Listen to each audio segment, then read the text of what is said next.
So ఈరోజు first time నేను హైదరాబాద్ ఈ ఆఫీస్ విజిట్ చేయడం జరుగుతుంది.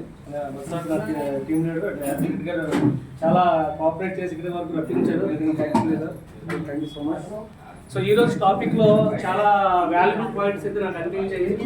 ఫస్ట్ మనీ చెప్పారు, క్యాష్ ఎమర్జెన్సీ తొందరగా కావాలా లేకపోతే కావాలా అంటే అలా జల్దీ చెయ్యాల్సింది చెప్పారు.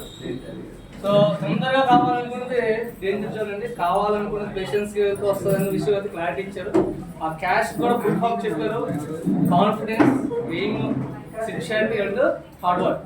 ఈ 4 థింగ్స్ ప్రాపర్గా ఇంప్లిమెంట్ చేస్తేనే మనము క్యాష్ని ఎర్న్ చేయొచ్చు అనే విషయాన్ని అయితే క్లారిటీగా చెప్పారు. సో ఈ బిజినెస్ కావాల్సిన 4 థింగ్స్తో బిజినెస్ స్టార్ట్అప్ చేసి మన బిజినెస్ ప్రాసెస్ ఏం చేయాలి అనేది ఒక 2 వ్యక్తులతో సిస్టమేటిక్ వర్క్ మాత్రమే చేస్తే సరిపోతుంది. వందల వ్యక్తులు అవసరం లేదు. సో ఒక 2 పర్సన్స్తో మీరు వర్కింగ్ ప్రాసెస్ ప్రాపర్గా చేయాలి.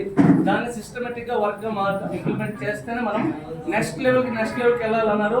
నెక్స్ట్ ఏంటంటే ఈ బిజినెస్లో మనము ఎటువంటి పెట్టుబడి పెట్టట్లేదు, జీరో ఇన్వెస్ట్మెంట్ అనే విషయాన్ని క్లారిటీగా చెప్పారు. పెట్టుబడి ఏం పెడుతున్నాం అంటే టైం అండి. బట్ డెఫినెట్లీ నేను దాని అయితే నమ్ముతాను. ఇక్కడ ఓన్లీ మనం టైం మాత్రమే పెడతాం, ఎటువంటి ఇన్వెస్ట్మెంట్ పెట్టట్లేదు. బట్ టైం ఎక్కడ పెట్టాలి? టైం అంటే ఏదో మనం పెట్టేసి ఇక్కడ పెరగడం కాదు, గంటలు తరబడి టీం మీద ఇన్వెస్ట్ చేయాలని చెప్తాం. సో ఎంత టైం మీరు టీంతో ఇన్వెస్ట్ చేసి వాళ్ళతో కోఆర్డినేట్ చేసి టీంని నెక్స్ట్ లెవెల్ గ్రోతింగ్ చేస్తారో అప్పుడు మాత్రమే మీకు ఇక్కడ సక్సెస్ రేషియో వస్తుంది అని చెప్పారు. నెక్స్ట్ ఏంటంటే work planning. So every time మీ టీంలో working chart planning, programming planning కానీ వర్కింగ్ ప్లానింగ్ అని ఉండాలి. ఎందుకు ఉండాలి అంటే మీరు 2 వ్యక్తులు తీసుకొచ్చారు, 4 తీసుకొచ్చారు, 8 తీసుకొచ్చారు, వాళ్ళు ఏం చేస్తున్నారు, వాళ్ళు నెక్స్ట్ లెవెల్ వర్క్ చేస్తారా లేదా డే బై డే చెక్ చేసుకోవాలి. వీక్లీ బేసిస్లో చెక్ చేసుకోవాలి.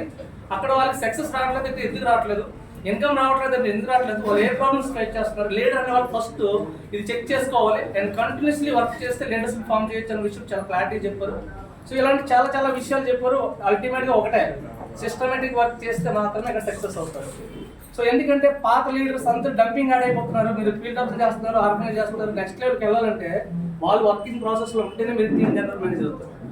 మీరు ఫీల్డ్ ఆఫ్ చేసి వదిలేసారా, ఆర్గనైజ్ చేసి వదిలేసారా అంటే మళ్ళీ మీరు జీరో నుంచి స్టార్ట్ చేయడం అనే విషయం నాకు క్లారిటీ వచ్చింది. వాళ్ళనే తీసుకొని వెళ్ళాలి, వాళ్ళనే కంటిన్యూస్లీ వర్క్ చేయించాలనేది వచ్చింది సార్. ఇంకొకటి ఏంటంటే లాస్ట్ IIIT గురించి చెప్పారు.